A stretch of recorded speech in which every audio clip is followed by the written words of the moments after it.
ഒന്ന് ചിന്തിച്ചു നോക്കിയിട്ടുണ്ടോ? ഈ റമദാൻ തുടങ്ങുമ്പോ എത്ര പ്രതീക്ഷകളായിരുന്നു നമുക്ക്. പക്ഷേ ദിവസങ്ങൾ കടന്നുപോയി. നമ്മള് ഖുർആൻ അത്ര ഓതിയിട്ടില്ല, ദുആകൾ അത്ര നീണ്ടുപോയിട്ടില്ല, ചില നിസ്കാരങ്ങൾ പോലും വൈകിപ്പോയിട്ടുണ്ട്.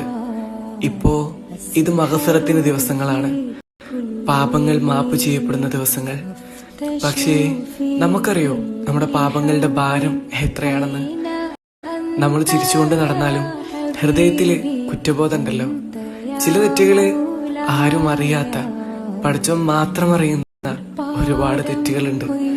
ഇന്ന് നമ്മൾ സുജൂദ് വീണ കരഞ്ഞുകൊണ്ടൊരു വാക്ക് പറഞ്ഞ അത് മതി, യാ അല്ലാ ഞാൻ തെറ്റ് ചെയ്തിട്ടുണ്ട്, എന്നോട് ക്ഷമിക്കണേ.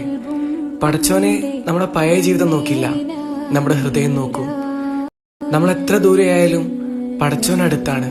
അതുകൊണ്ട് ഒരു നിമിഷവും നഷ്ടമാകരുത്. കാരണം ആർക്കറിയാം ഇതെങ്ങാനും നമ്മുടെ അവസാന അവസരമാവോ എന്നുള്ളത്. പടച്ചോനെ ഞങ്ങൾക്ക് ഈ പുറത്തുതന്നെ അല്ലാഹുമ്മ ഗഫിർലി ദുനൂബി യാ റബ്ബൽ ആലമീൻ.